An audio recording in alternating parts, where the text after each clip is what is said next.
You're listening to The Raw Reaction on the Angry Marks Podcast Network.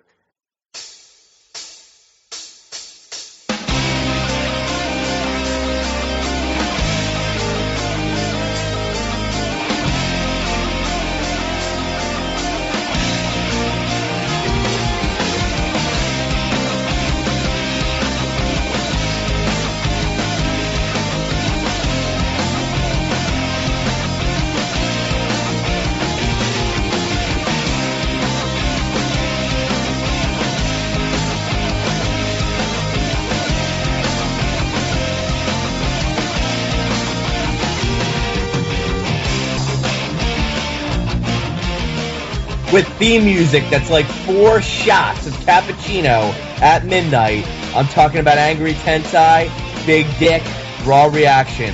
Welcome back from Big Turkey, Big Vic. Dude, glad to be making it into the show tonight, man.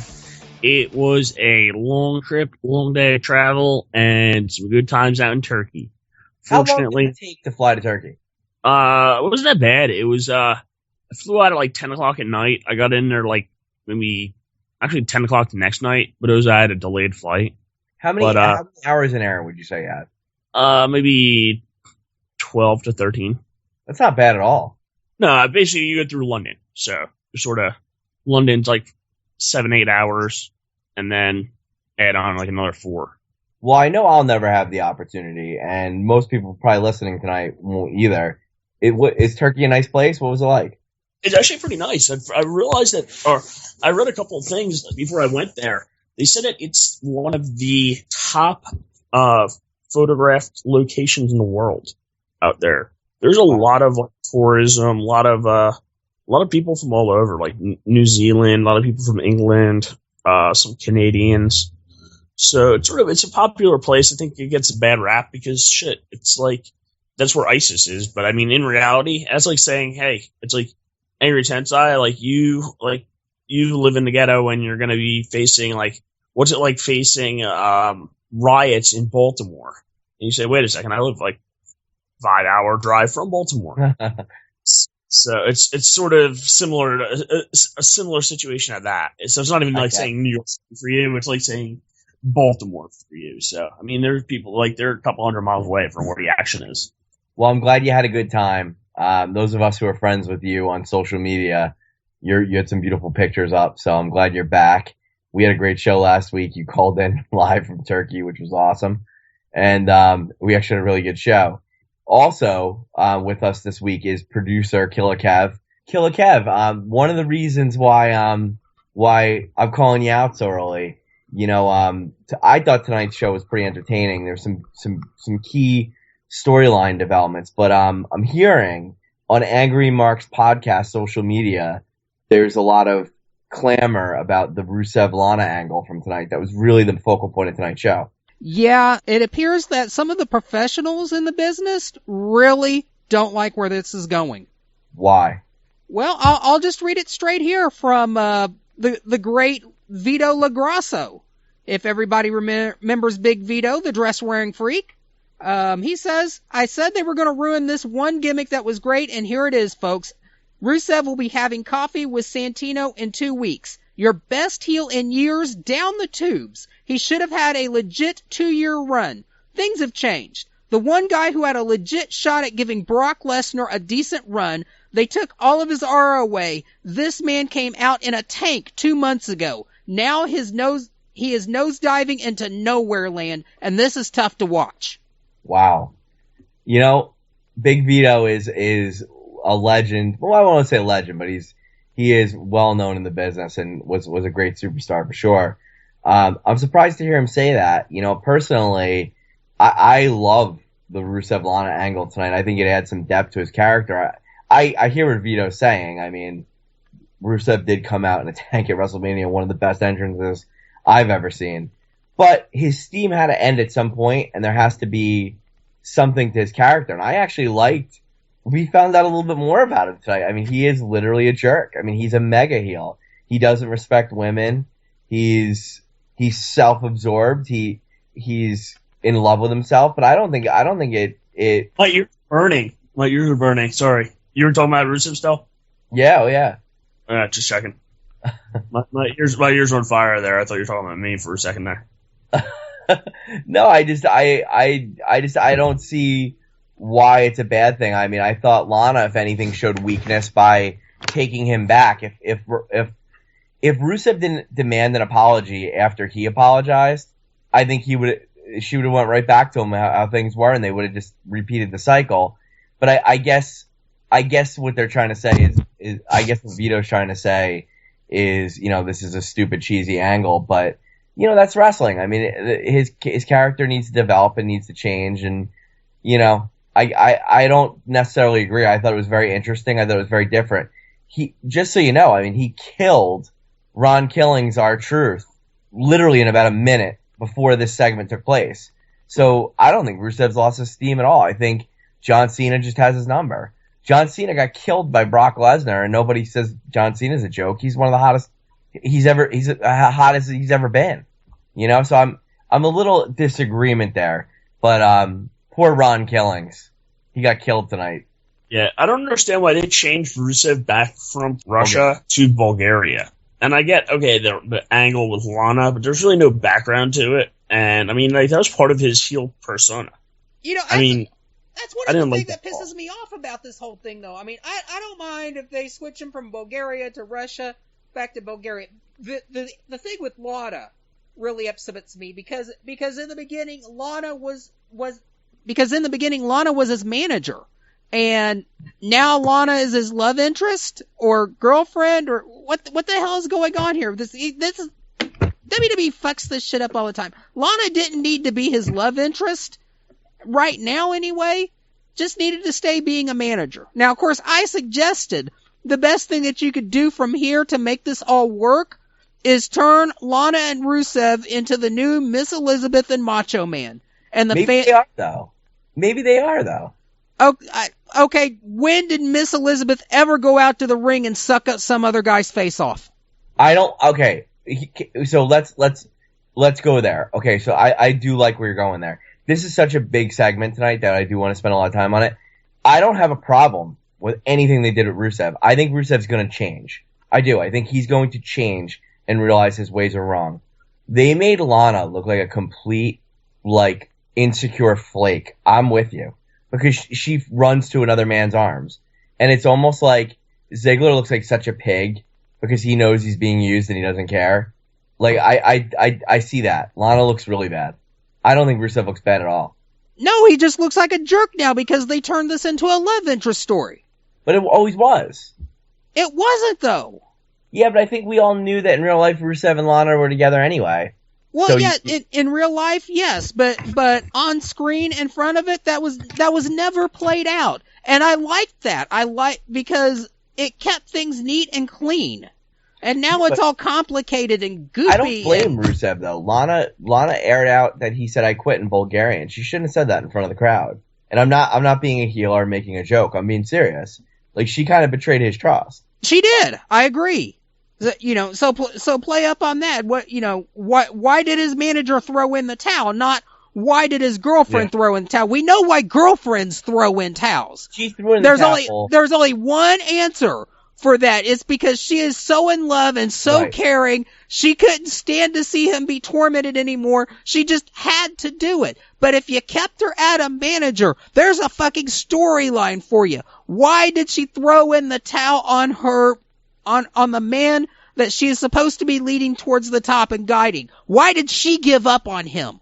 That is a totally different story, and I would say that it would be a way more compelling story than the shit they put on the air now. But I don't see what's wrong with it. I'm not following. I mean, I think Lana's trying to get Rusev to be jealous, and I think Rusev's going to kill Dolph Ziggler. I love Dolph Ziggler. He's probably my favorite guy in WWE. He's going to get killed. He's going to get destroyed. Why kill Dolph Ziggler? What's Dolph Ziggler got that Rusev wants? I think it's deeper than that, and I hope they go there. I think Ziggler's a stud, and I think Rusev's a big mess, and I think he's jealous of Ziggler. Why would he be jealous of Ziggler when he already had Lana? Because everything comes easy for Ziggler, and Rusev has had to work it harder and harder. Everything comes how does everything come easy? This guy gets the shit beat out of him all the time. He's got 6 concussions He spent 10 minutes and a title run at the top of the company, and that was what, 2 years ago, 3 years ago. He's got nothing. No, that's not true. Ziggler's always in the conversation. He always has title shots. He's mid card. Every once in a while he gets his title shot. He's always in there. Rusev is on his way to the top, and he had the best woman in his corner, and now he ain't got jack shit. Rusev has not had a sniff at the world title. No, not yet. If you put Rusev, we have to. Part of Raw reaction and part of being a wrestling fan is we have to kayfabe, right? I mean, we have to, or else why would we watch it? And in my mind, in my WWE world, if you put Seth Rollins with Rusev in the ring with Rusev in a steel cage right now, world title on the line, no interference, I think Rusev would absolutely kill Seth Rollins. Absolutely. You're absolutely right, which is why they would never do that. That's why they would have the goons all around, they'd have Kane around, and they'd make a million excuses to put off this match or silly ass stipulations so they could screw Rusev over. But Rusev's, but that's why I disagree with Vito. Rusev, at least yet, is not, you know where Rusev is? And I wanna draw a parallel here, because I remember in like 98, 97, whenever Kane first came out, and he killed Mankind, he killed Vader, he was the hottest thing in wrestling, he destroyed everybody, until he got to Undertaker at WrestleMania. And I remember saying, if Kane loses to Undertaker, like, what do you do with him? You just kill the character because there's really no use for him anymore, right? Mm. And I really thought that when Kane lost his first match or lost to Undertaker, there'd be no use for him anymore. And here we are, 20 years later. And I think the same thing is to be said about Rusev. I think everyone thought, and I was mistaken too, that once he lost, he was done. And I don't think he's done at all. And he's lost so many times to Cena, which they didn't have to do this many times. But I still view him as a huge threat. I view him as in fact, let me say something, Kev. I hated Rusev until WrestleMania. And now I actually think he deserves to be in the conversation now. Me, of all people. I wanted him to lose the match and go away. And now I kind of am interested in him. And tonight, he made me interested in him more. I don't know. Oh, I agree. I think Rusev has many more years of usefulness in the company, but with the way things are going here, you're going to have to basically rebuild him. There's nothing to keep building on. At least with Kane, you got to build on what he had done over the years. But Rusev's going to be your Intercontinental Champion on Sunday. I don't know. Batista Desperation in the chat room just said, Lana just made Rusev look so weak, like when Itami debuted on NXT and cleared Ascension out of the ring. Oh, he made them look terrible. I thought Itami looked awesome. He did, and of course, Lana always looks awesome. But still, I think I agree to some point. I think they did weaken Rusev, and I think they may have weakened him just a little too much here. Yeah, well, I agree to disagree. By the way, a feud I kind of like, Killer Kev, is Neville and Bo Dallas. Neville got a nice win over Stardust tonight. He hit the Red Arrow to get the win, but Bo Dallas just waited for his moment after the match and clipped out Neville's knee. And I'm thinking Neville might actually lose to Bo Dallas at the pay-per-view. Bo Dallas showing a dark side. I like this. I like these guys rekindling their NXT feud. How about you? I'm all for it. They got to do something with Bo Dallas. Yeah, I don't think it's a big deal either if Neville loses to Bo Dallas. I think Neville's so white hot that it really doesn't matter, to be honest with you. So I'm really glad to see Bo Dallas getting some rub. And I think Neville's the right guy, and hopefully Bo Dallas will be in the mid-card for many years to come, and he could be an IC champion or something of that nature, and good to see him getting a little steam back. And I love Neville. I think he's probably one of the most talented guys in the Federation. Very cool. Yeah. And you know what? I like this too because he's not in the title match for the IC strap, but it's something where he can go pick up a win over I guess you call him a semi-jobber right now, which I think is all Bo Dallas is at this point. I think he's sort of enhancement talent. But they sort of go back to his history to sort of tell the story of why these guys hate each other. So I like it for what it is, but I think ultimately it's a win for Neville. If not, it runs the risk of turning into something like Wade Barrett and Neville and going a couple pay-per-views before it resolves itself. Well, agree. So who knows? Maybe one of these guys will be answering the John Cena challenge in the upcoming weeks. Speaking of which, what did you guys think of the John Cena challenge this week? I did not see this match. When I tell you that Zack Ryder answered the call, how does that make you feel? Sort of probably better off that I didn't watch the match. Okay, so Zack Ryder answers the John Cena challenge? Correct. With the Entourage boys. You know what? I was actually going to make a comment just a few minutes ago that the treatment of Rusev at the hands of Cena, he got broskied. I was going to make that comment. Just like Zack Ryder went down to Cena, and now he's on the show tonight. Tell me he beat the shit out of Cena and took him to the limit. I would say this is probably, since they've started the Cena challenge, this is probably the shortest competitive match. Like, it was definitely competitive. Nah, and man. And I would say there was probably 3 points where Ryder, you would think, could have won the match because he hit like every one of his finishing moves, but Cena kicked out of every single one. What was interesting is they weaved in Entourage, like the TV show, and all those guys were at ringside, except the guy that plays Ari. And yeah, they got a new movie coming out. Yeah, they interfered in the match, though, and they almost cost Cena the match, which was crazy. So they had these mega TV stars who were also from New York interfering in the match. It was awesome. I was like, whoa, are they going to let Ryder win this? But ultimately, he didn't. The way Ryder lost it, I wouldn't say he took Cena to the limit. He just hit all of his key finisher moves. It wasn't that long of a match. But, I mean, it did look like he was going to get a bullshit win at some point, even though we know that he has a big pay-per-view match this Sunday. What I thought was interesting, and I don't know where the hell he pulled this out from, Ryder tried to, after he didn't win with the rocker dropper or whatever, you know, he has a variation of it. Right. He tried to, he used that, couldn't get the pin. But then after that, he tried a 450 splash. And dude, it looked awesome, but Cena rolled out of the way. He hit the 450 splash on the mat, like he just completely missed, but he completely finished the move.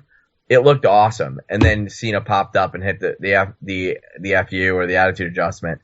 But, dude, if Ryder starts using a 450 splash, he's a pretty decent sized guy.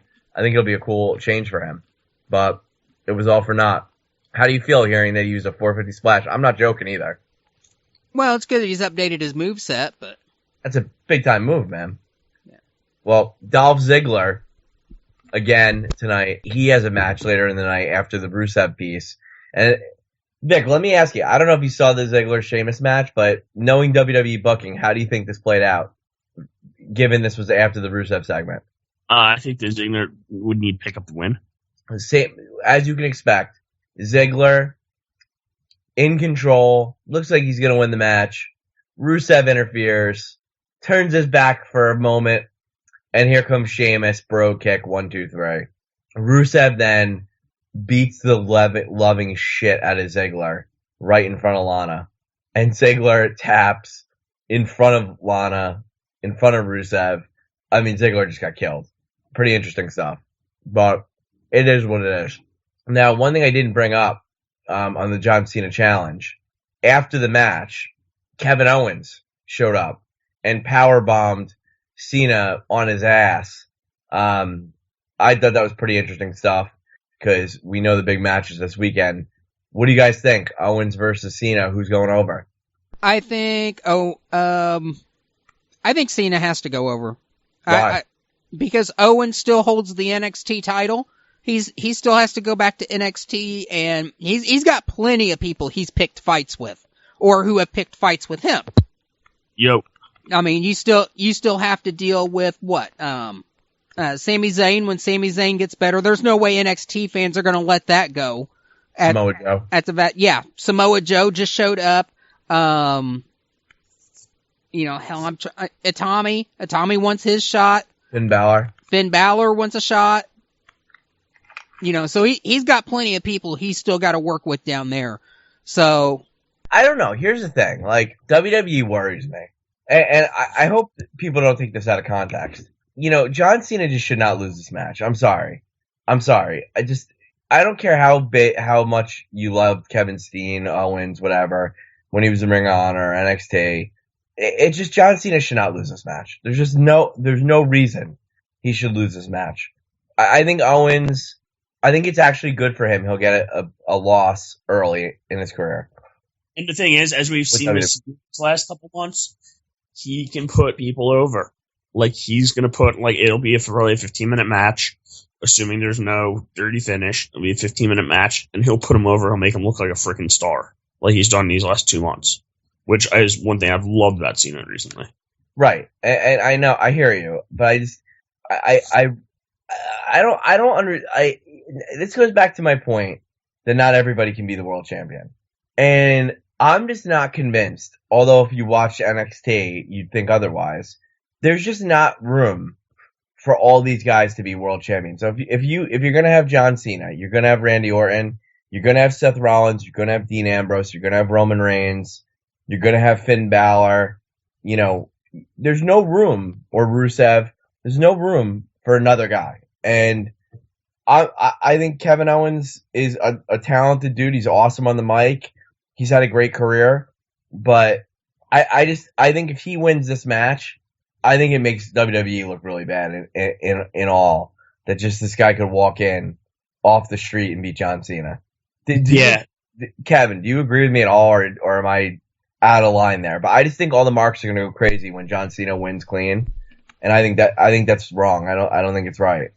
I don't know if he'll win clean. What I could very well see is Owens taking Cena all the way to the edge, but Cena keeps kicking out and keeps kicking out and keeps kicking out, and just when it looks like Cena is gonna finish it all off and he's gonna come up with the solution to Owens is just gonna back right out and said, you know what? My night's done here. I've come and I've done what I thought I was going to do, and I'm done. I'm gone. And that's lame though. But it's the biggest heel thing you can do. It is right up Kevin Owens' way. I mean, it's Randy Orton dirty. Do you think Kevin Owens is going to be a WWE champion for real? Maybe one day, but I can't see it in the next couple years. I don't know. I definitely think he's a really talented guy. Dude, he was awesome on the mic last week. He's done great on NXT. I just don't think everybody can be the champion. I just don't. And I think there's too many guys that are going to be champ. I mean, I don't know. It's just, there's too many guys right now that I see are going to have their time. And that goes to the main segment tonight, Dean Ambrose and Seth Rollins. You know what was cool tonight? Tonight was one of the first times I actually was able to really physically see how big of a dude Dean Ambrose is. When he was standing next to Triple H and Seth Rollins backstage, he was quite taller, noticeably taller than both of them. I thought that was cool that we got to see that, because I think Dean Ambrose, as a function of his attire and the fact that he's in pretty good shape, he comes off very thin on TV, but he is a big dude. So I was glad to see a backstage segment with him and Triple H where he kind of towered over Triple H. I thought that was interesting. But basically the big gimmick tonight was Seth Rollins doesn't think Dean Ambrose deserves a title shot, and the Authority has Seth Rollins' back, and ultimately Dean Ambrose doesn't have a title shot until he signs the contract for the pay-per-view Sunday. And basically it's made abundantly clear that Dean Ambrose isn't going to get a fair shot to sign the contract. So the first segment, Dean Ambrose can't get into the ring because Kane, the two Stooges, Rollins, Triple H, Stephanie are all in the ring. Out of nowhere, Roman Reigns comes down again like he does on SmackDown to get Dean Ambrose's back. And Stephanie makes reference, look at the Shield boys sticking up for each other. As they're about to jump in and get the contract signed, Stephanie signs a match tonight, which starts right now, which was Kane and Rollins versus Ambrose and Reigns, and clearly Kane and Rollins are on the same page again, which is good. But Ambrose was able to win with a quick backslide and the faces celebrated, but to no avail was he able to sign a contract at that time. And this went on throughout the night. I don't know. How did you guys feel about the cat and mouse game throughout the night between Ambrose and Rollins? Now, the big thing that happened was when Ambrose was backstage after he won the match. Noble and Mercury came up and picked a fight with Ambrose. Ambrose killed them, and then he accidentally turned around and punched a cameraman from behind, which led to him being arrested tonight, which looked in all like he wouldn't get a contract signed tonight. Interesting stuff. How'd you guys feel about that? Well, you might not have had a feeling to that. And what really wound up happening was it all got sorted out by the end of the night, which was Seth Rollins pushed the cameraman into Dean Ambrose, which is why he knocked him out. Interestingly enough, Ambrose was able to get back into the arena, and with Roman Reigns' help, Ambrose was able to get the contract signed as he beats the shit out of everybody with Roman Reigns' help as they spear Kane, dirty deeds all around. It was a beating of epic proportion as Dean Ambrose came back in the paddy wagon that he was taken off on. So it was interesting all around. But Ambrose is going to get his title shot. Can Ambrose walk out of the pay-per-view as the champion, folks? What do you guys think? I think he can. I don't know if he does.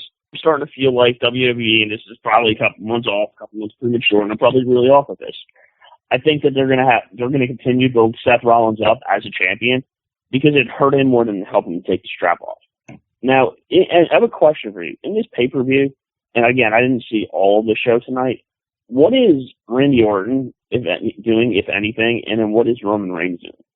I don't know. I don't think either of them are in a match, actually. That's a good point. I was worried that they were going to try a segment where, with the signing of the matches, that let's say Roman Reigns and Dean Ambrose are both in the ring at the same time at the end. They clear house, contract's sitting there, and then all of a sudden Reigns does his heel turn and out of nowhere knocks out Dean Ambrose and signs it himself. I can see that. Yeah, I can't. I can see where you're going. I think if anything, I could see Reigns turning at the pay-per-view and joining the Authority. I didn't think here, but I think you could be dead on because they were really hammering home the relationship between the two of these guys, almost overly. Yeah, I mean, I think that I don't know. It's interesting. And what do you think? I have a question, and I get cut off before I got to ask you this. What do you think about Cena Owens? I mean, we know Cena's going to put him over, even if he takes the win. What do you think about Sami Zayn teaming up, being out there ringside, cheering Cena on, and then end up replacing him? Replacing who? Or I'm sorry, not replacing him. Basically knocking Cena out and letting Owens get a win. Well, you know what? Although Zayn and Owens have so much history back together in Ring of Honor, their NXT history, Zayn hates Owens. There's just no way they could be in cahoots because, I mean, Owens has tormented Zayn. I mean, he has punished him. He's powerbombed him on the apron about 6 times in 6 different segments. It just doesn't work unless they were going to let both of these guys go up right now and have an NXT invasion angle, which it just doesn't even look like remotely possible. I just don't see that happening. However, I could see Zayn being in Cena's corner or coming out in some capacity and costing Owens the match. But I don't see any way anyone helps Owens. I don't think, unless it's the Authority, I don't think Owens is the type of character that's going to get anyone to get his back. So should be interesting nonetheless. Yeah, it'll be interesting to see how they work around it. Because I mean, I think that you want to give. I think at the very least, Owens is going to have a freaking awesome, at least a 15-minute match with Cena, even if he takes the loss. Yeah, it'll be great. I mean, they, what they've done already in just 2 short weeks has been, well, I'll forget that 8 days has been pretty good. You know, I'm really looking forward to the tag team title match. Tonight, the New Day was booked against all the other 5 tag teams in a 10-on-3 handicap match, which was a schmoz and a no decision. New Day wound up getting the better of all the teams. This segment was just stupid. I mean, a Book of 10 on 3 match. I wasn't really paying attention to it, to be honest, obviously. But, I do think a Elimination Chamber tag team match will be interesting. Although the more I'm seeing, I think New Day is going to retain their titles, unfortunately. What do you think? Yeah. I just can't. To take off. I think it's too soon to take off. And New Day has been gone from being such a colossal failure as an angle to such a successful failure, being that they're hated by everyone now. They are X-Pac Heat. And they're similar to X-Pac in the sense that they can wrestle too. So they're good workers that are hated with go away heat. There's two types of go away heat. There's X-Pac go away heat where everyone just hates you, but you can still work. And then there's Big Boss Man go away heat where everyone thought you just sucked. Yeah. It's like literally just go back to Cobb County. Yeah, Big Boss Man with the black vest when he came back the second time, man, that was just not a good run. I hate to say it, just was not a good run. And he was always doing like messed up shit, like interrupting Big Show's dad's funeral. I didn't like that. Yeah. You think he ever makes it in the Hall of Fame, Big Boss Man? Yeah, I think. Well, his first run was awesome, so I think he will. I definitely think he will. I think he was a popular character. He was one of the big characters in the '80s. He may not have ever held the WWE title, but he was in. See, the '80s gets measured very differently than the other eras because Hogan held the title pretty much all throughout it. I think Boss Man, by criteria of the guys who are in the Hall of Fame, will get in. I just don't think his second run in WWE was that great. I mean, it wasn't horrible, but it wasn't great. But his first... Coco Beware is in the WWE Hall of Fame. He just shouldn't be in, Coco. As much as I love the Bushwhackers, they shouldn't be in either. Yeah. I mean, they were like, really, they might have held the tag titles once or twice. I think you could have like, they have like the Hall of Fame like celebrity grouping. I think you could have like they need to have like the jobber and the gimmick Hall of Fame. Yeah, a gimmick Hall of Fame because that's where you put Kogo, Boss Man, and Bushwhacker. See, the reason why I don't think they'll ever do that is because if you have a gimmick Hall of Fame, you're basically it's a Hall of Fame entry for the writers, right? I mean, or Vince McMahon who created the character.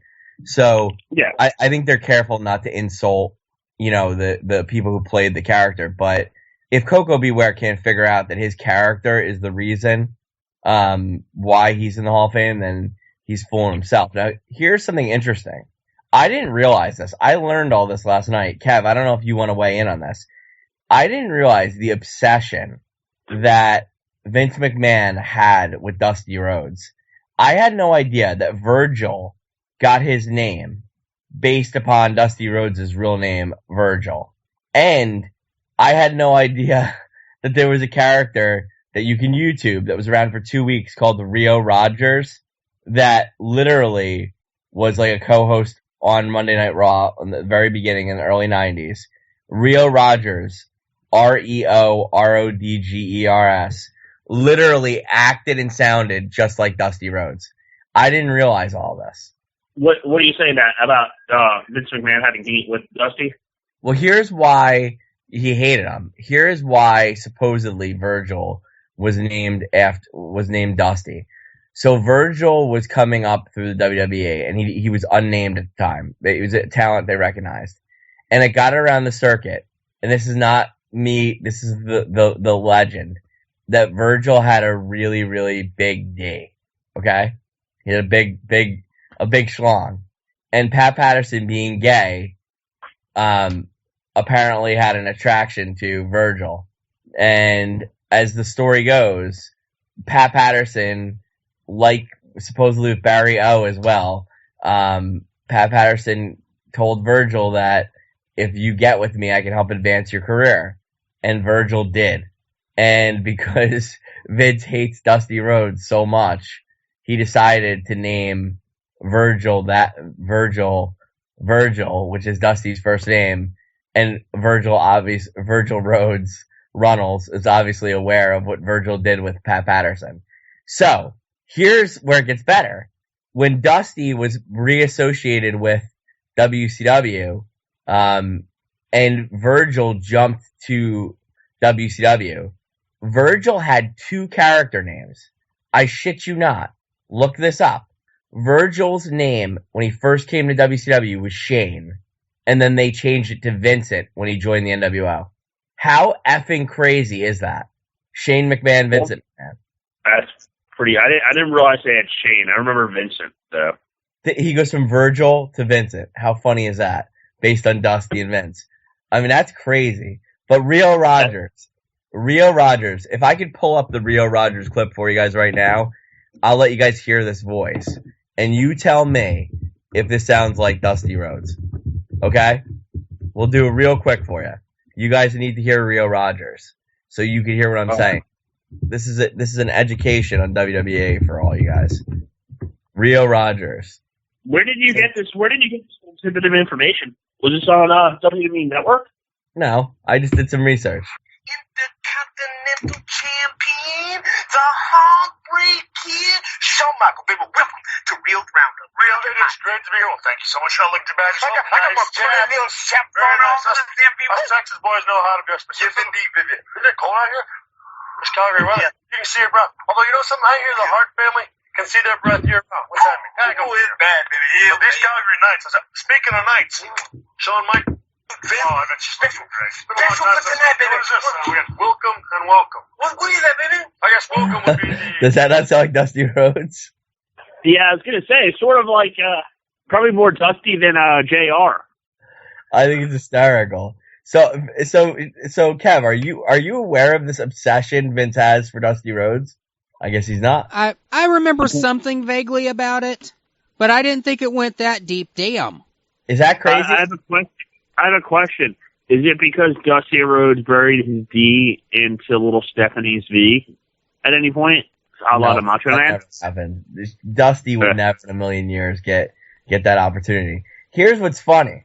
I wonder if Stephanie's having any feelings for Macho Mandow, by the way. But Macho Mandow? I have a question. So I don't know if Stevie would know this because I know he knows a lot of the independent scene and he goes to a lot of the conventions. But I would love to get his opinion on this. But the reason I was able to find all this out was because I fell in love with LonelyVirgil.com, which really follows Virgil showing up to all these signing events where he's not actually invited but sets up tables and he hustles people to get their signature. And this is what Virgil will do. And there's actually videos on YouTube that chronicle it. And essentially Virgil will set up his table and he's got all these different pictures and on his table, and it'll be a picture of him like the $1 Million Man or a picture of him with somebody or just a picture of him, and then he'll ask the person when they come over to the table, oh, what's your favorite picture? And you'll be like, oh, I like this one, you and the $1 Million Man or whatever. And then he'll be like, oh, what's your name? And then you'll be like, oh, my name is Victor.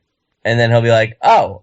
And then he starts writing on it, Victor or whatever, from your boy Virgil, and then hands it to you. And then you're like, oh, thanks. And he's like, yeah, that'd be $20.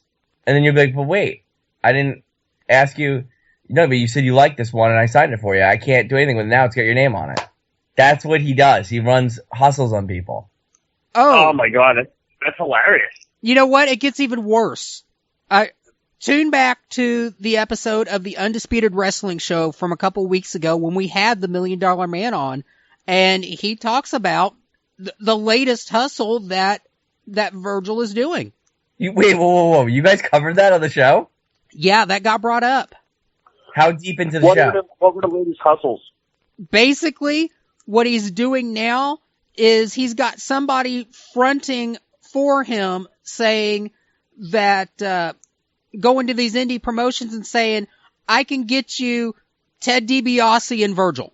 And they keep doing it. And then several weeks later, like a week or two before the show, the guy calls him and says, unfortunately, Ted DiBiase has had a conflict on his schedule and he can't make it, but Virgil is still committed to coming to the show. That's fudged up. Wow. Yeah, that's a little crazy, isn't it? Now, let me ask you. I mean, how deep into the show do they talk about it? Because I would love to listen to it. Well, DiBiase's the first hour guest, so it's somewhere in the first hour. And does he have heat with Virgil? Like, does he hate him now or what? No, doesn't hate him. He kind of finds it, a little sad. He doesn't have any animosity against him, but he knows that, eventually this is going to catch up with him, and promoters just aren't going to book him for doing business like that. Want something funny though? What's Rob that? Van Dam was doing a show, and like at a hall, and on the entryway to the hall, Virgil set up a stand. So on the way in, and his stand said, "Today, autographs with Rob Van Dam and Virgil." That's crazy. But he was never invited. Well, Virgil didn't say you could not get an autograph from Rob Van Dam. I'm sure if you ran into Rob Van Dam somewhere, you can get an autograph from him. Well, here's my question. Virgil's just telling you that he's there to get an autograph. So I brought this up at, in one of the shows in the past. I was at that fair, and Backlund had a table, and he literally was just sitting there. No one talked to him. Why do people not want to meet these guys? Like, I don't get that. Well, I'll be honest. I probably wouldn't immediately recognize Bob Backlund out in the crowd either. Can I tell you something? I mean, really, for some of these guys, they're going to have to set up a big booth that, with a big background with big wrestling posters on it, advertising who they are. And once people see, oh, hey, it's Bob Backlund, then it connects and people will want to visit. Well, Backlund was in the gear with the pin, the big president pin, and I knew it was him, and I was with my family. And I would just tell you, like, with the crowd of people, like, it was a fair, like, I was just like, you know what?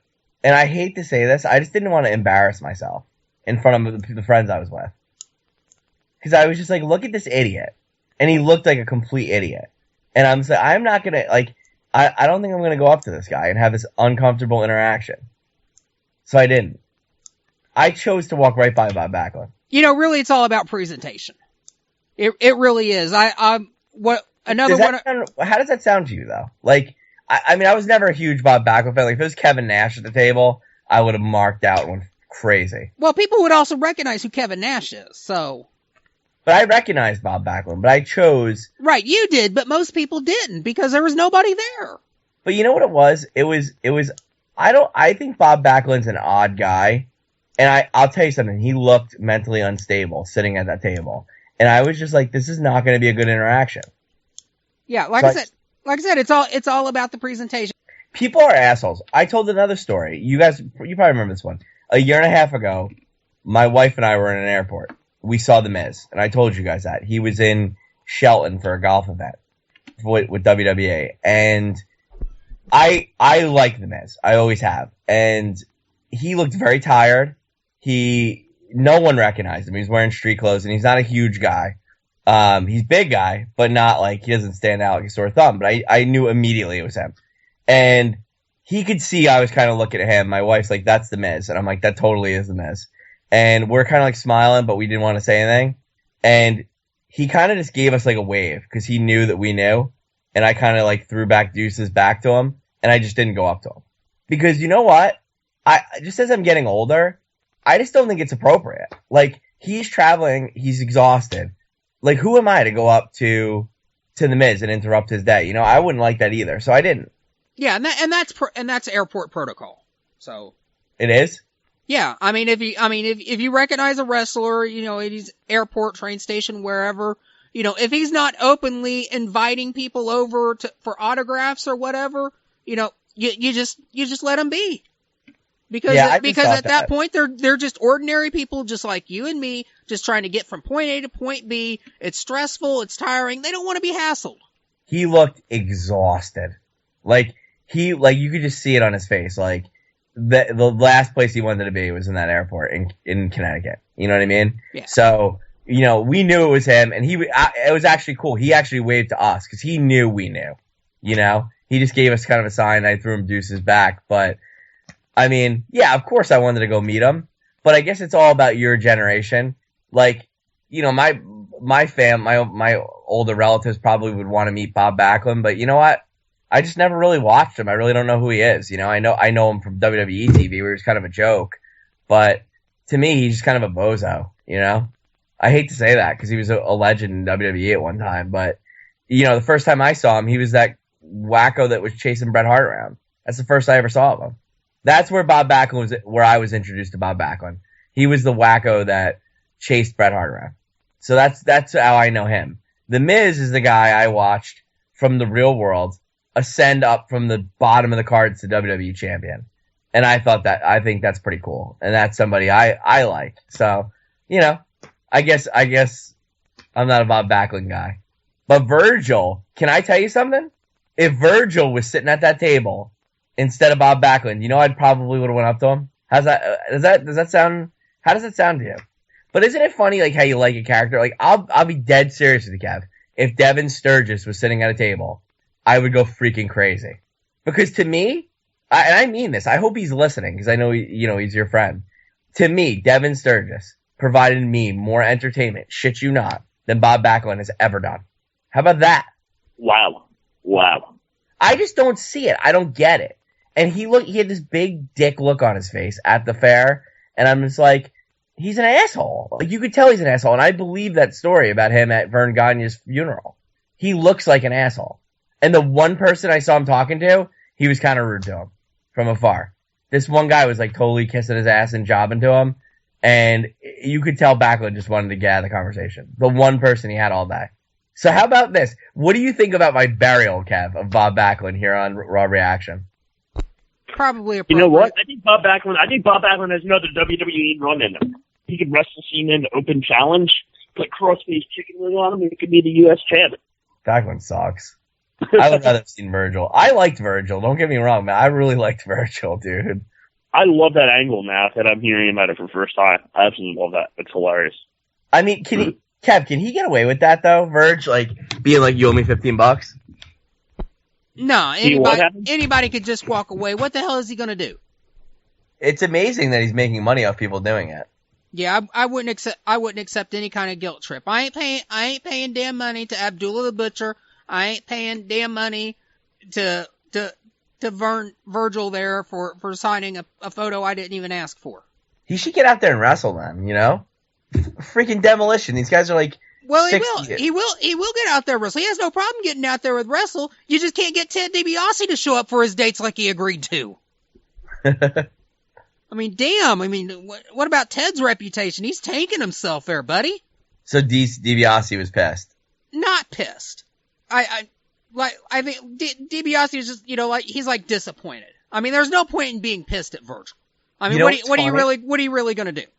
There was, not that I listened to Opie and Anthony, but when I was researching, because I think they suck, when I was researching Virgil, not that they're even together anymore, they broke up because one guy got fired for being a racist. Owen, or whatever, Opie was on the air, and he was interviewing one of their guests, and they were talking about, coincidentally, this Virgil thing. And literally, DiBiase and Virgil were at a thing together. Like, they were in the same place. So a guy got a real replica of, not a real replica, a very high quality replica of, the $1 Million title. And he paid like $800 for it, or $900 for it. Okay? And he had Ted DiBiase sign the back of the belt, like the strap, with a real good felt marker. And, the guy was like so souped. He's like, I bought a real $1 Million belt and I had Ted DiBiase sign it.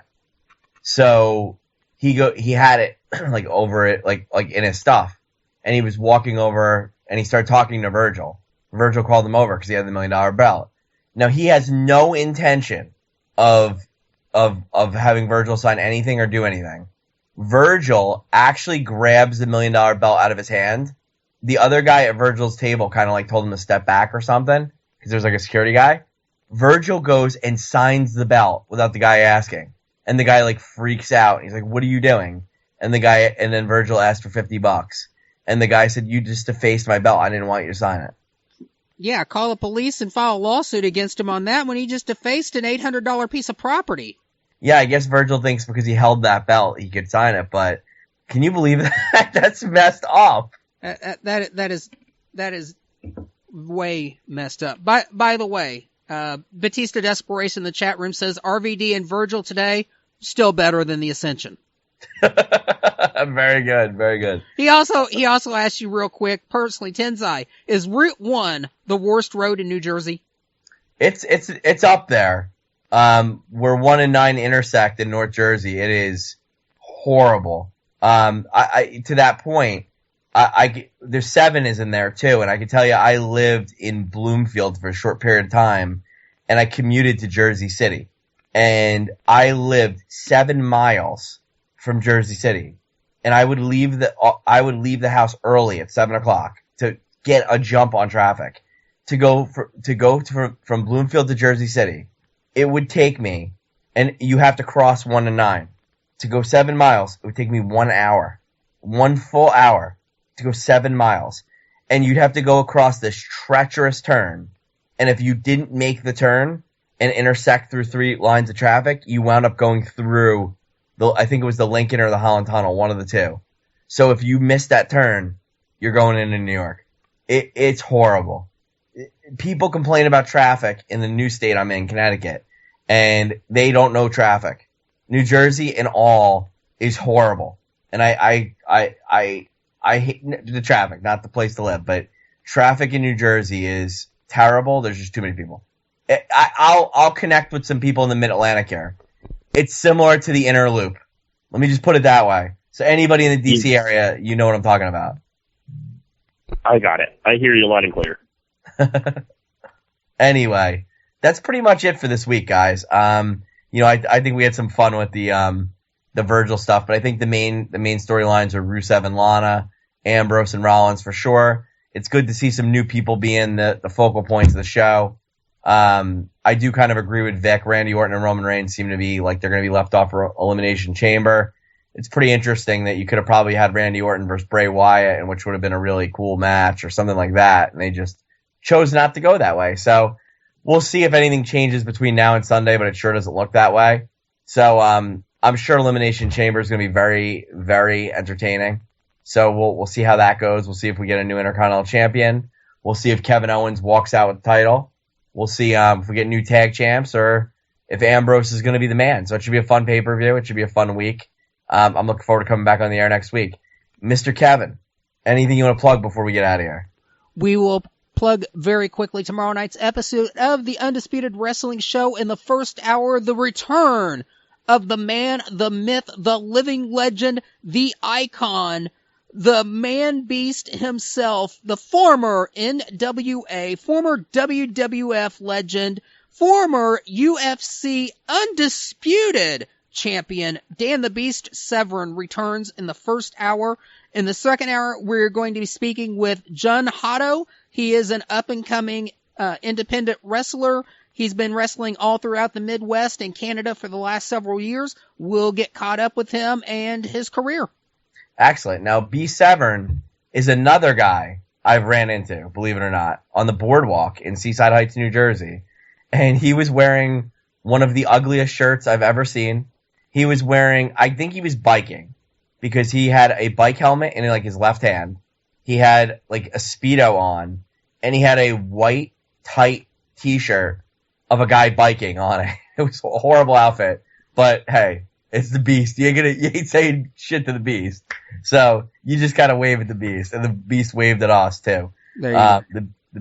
Vic, I think I told you that. Me and Eric were at the Three Brothers Pizza, and Dan Severn of all people goes walking by. Is that crazy? I think Vic's heard that story before. I'm not sure, but he's on the line. Yeah, you've shared that story. By the way, 2 weeks from now. Tommy Wildfire Rich will be on Undisputed Wrestling Show. Now let me ask you a question before we get out of here. And I'm not joking around. Tommy Rich in the early 80s was a big deal in NWA. No doubt about it. Right. I'm going to ask you this question. I'm wondering if we'll go there with him. Why did, when he returned in 89, did his run go so poorly? No idea. Remember that? Like, he came in big, and he was good. He immediately, like, feuded with Flair, and he got killed. And then he started tag teaming with, like, Ricky Morton and Robert Gibson, and he just kind of went for the TV and U.S. title and never captured him. Do you remember that? Vaguely. then that's my point. I mean, look up his run. Go do some research on his second run versus his first run, and it's just I wonder where he went wrong or who he pissed off. And I would I know we can't really ask him the questions in that type of way, but I would really love to hear him express why he was such a top star in his first run, and then why they kind of, I want to say, de-pushed him in the second run. And even when Robert Gibson broke his leg and he was a rock and roll express guy for a couple months, I mean, they lost like every match. It was the weirdest thing. Yeah. And I liked Rich and Morton together. I thought they were a good team. But it is what it is. Anyway, sorry to keep you guys on the air so long tonight. I just was excited. A lot of stuff to talk about. So, good stuff. Thanks for having us, Kev. Thanks for being a vocal part of tonight's show. We'll be back next week. I'm excited to see what happens in the chamber. All right, my man. Vic, any comments before we go? He's stunned in silence. We're out of here. All right, brother. Hit the music.